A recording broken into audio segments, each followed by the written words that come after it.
Hi, I'm Terence Bulb, and tonight in Arts Hole, we'll be looking at Tracy Emin's new work where she'll be buggering a shark. But first, we'll be interviewing seminal 80s band Outstandifold and the Wettygrippers. Over to the studio. Arts Hole. Good evening, I'm Terence Bulb, and welcome to Arts Hole. I am here tonight with Barry and Monroe from seminal 80s band Outstandifold and the Wettygrippers. Come through an awful lot, including the Crimean War. Gentlemen, how are we? Fine, thank you, Terence. So, here we are, a reformation. A busy schedule ahead of you.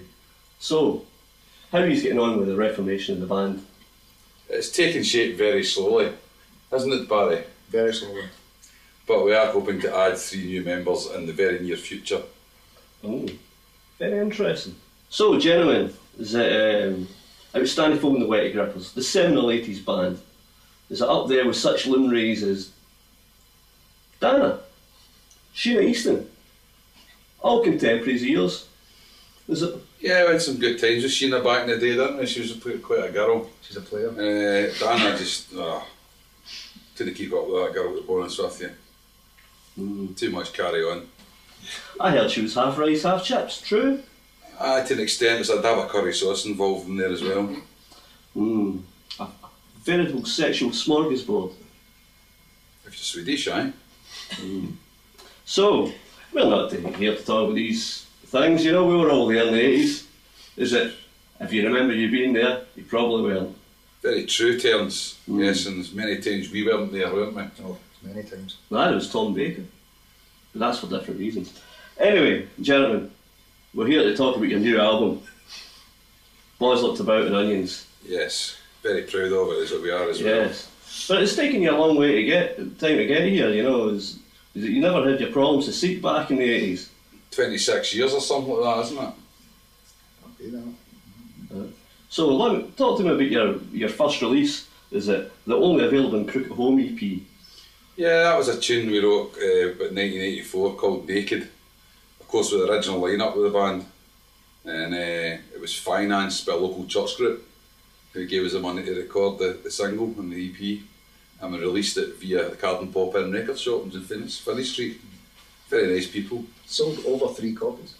No, sold 4. 4. My gran bought one. Went triple plastic. I believe you shared a lot better success in Eastern Europe. Yeah, for some reason it seemed to take off for us in Eastern Europe, especially Albania. And our debut album, only available in Rickerton, sold 7 copies. That's reaching the heady heights. Oh yeah, but I mean, money's scarce in Albania, and what you tend to find out, we didn't know this at the time, but every family, an extended family, bought 1 copy, and they all had a shot of it each. So there's still thousands of folk getting to hear it. Well, that's communism for you, I suppose. Oh, absolutely. Share and share alike. I was in Tirana once, and it's like a prostitute dressed as normal, isn't it? I enjoyed it. He never. Anyway. Can I just stop you there, Terence? Did you go into the guise of Mr. Grimsdale? There was a little of that. I also did a Ronnie Barker impression while I was doing it, which was quite good, especially that stuttering bit. I quite liked that, open all else. I know where you're coming from. So did he. Anyway, so as we say, it's been 26 years, you know, since you've been together. We've lost some friends in those times, haven't we? You know, some ex-members. Yeah, the 3 original members met with horrible ends, and of course Roger Pudding, our original drummer. Roger just had a fixation with oat-based cereals and desserts, and so excited when they found out there's a semolina factory in Bruges. We were playing a gig in, it was actually Lokeren in Belgium, it was nearby, and Roger just couldn't contain his excitement and went to this site visit of this factory, and next we heard he was getting dragged out a vat of semolina, and it was apparently like a scene from Willy Wonka and the Chocolate Factory. Sad times. We got a replacement drummer for the rest of the tour, which was in Albania of all places, wasn't it? And we had a bit of trouble with skinheads, as you can imagine, in East European countries. So we invented these things called skinhead pick spikes, and you know the thing in Braveheart they use for the horses. What, men's horses? No, spikes, Ah, see. except longer. But our bass player James Spanner Bentley and our original rhythm guitarist Big George Cucumber decided to stage dive at the end of a gig, and unfortunately for them the skinheads threw them back and they were impaled on the spikes. So it left Barry and myself to carry on, which we didn't do very well. At the time, of course, all the money we'd made from the gigs and the merchandise and the recordings, we were staying in a estate just outside Kilmarnock called Wettygrippers Towers, and now we live in a lap dancing flat, the two of us with one mattress. And the mattress's name? Ian. It's my turn for the mattress. I know. Just so you don't forget. Sad times. Very but- Well, you had it last night.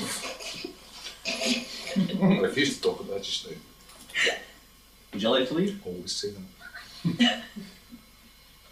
So, brighter times ahead, obviously. Yes. You're recruiting new members and... Well, Barry and myself had been making a living from doing kids' parties and basically played Mary Hopkins covers round about the local clubs and pubs. Wasn't a great pair, didn't feel great about yourself after those gigs. And that incident with that 4-year-old in Belfield was just the icing on the bloody cake. Anyway, we decided that we wanted to reform the band. The time is right for the Wettygrippers to make a return. So we do have 3 new members, we are recording a new album, and we are starting to gig seriously. New members? Anyone that I should know? I don't know if you'll know, I don't know if you've heard of the mythical dreadlocked bass player Marriott Titmowry from Ayrshire, who we had heard had vacated Kilmarnock and was working in a kebab shop in Islington. So we managed to locate Mario and persuade him to join the Wettygrippers. New guitarist Stuart Dudgeon, or Dudge as we like to call him, amongst other things of course. Barry and myself found them totally by chance. We were watching a favourite video one night, Mabel Does Mochlin, classic, an absolute classic. We just happened to keep it on, and the credits were rolling down. We noticed who did the musical score. You know, the kind of organ music you get in these special films. Organ music? Yeah, well, organ. And we noticed it was Stuart Dudgeon, so we managed to persuade Dudge to join us. Once the 4 of us got together, the big problem was finding a suitable drummer. Obviously somebody that was of similar insane persona as ourselves. And we did that. We happened to go to a country fair one Sunday down at Rickett Bowling Club, and we met the local Dickensian salesman, Stumpy, who was selling his underwear. Well, not his underwear, other underwear that was actually for sale. And his underwear model was a young man called Colin Hunter, who we managed to rescue. We did have to pay a heavy price for him, to be fair. Always, Yeah, but we gave Stumpy the thumbs up, and I think he was okay for that. And Colin's fit it in really well. And have you fitted in Colin really well? How dare you? I mean, in around his musical style. Well, it's up to him to fit into our. We are the Wettygrippers after all. Every new member must bring something to the table, and they must contribute in their own way. And if they couldn't do that, they wouldn't be there. Tell me about this new album. Is there anything I should be looking out for? Is it any big hits? There's a couple of wee surprises on it. I don't think there's any fillers in there at all. I think it's all killer, no filler. And the songs have been very well crafted and very well recorded. And you know, once we learn to play them, I think it'll be really, really good. Yeah. Is there any Albanian influences in there? Well, there was a guy we met over there called Yoshi, and apparently he lifted a finger and a seagull took the air. But that's a different story, we can't tell you that. So, it's been illuminating. It's been great to catch up with some old friends. Outstandifold and the Wettygrippers, coming to a stage near you. Thank you, gentlemen. It's been lovely as always. Thank you. Thank you, Terence, appreciate it. This has been Arts Hole. I'm Terence Bulb. Good night.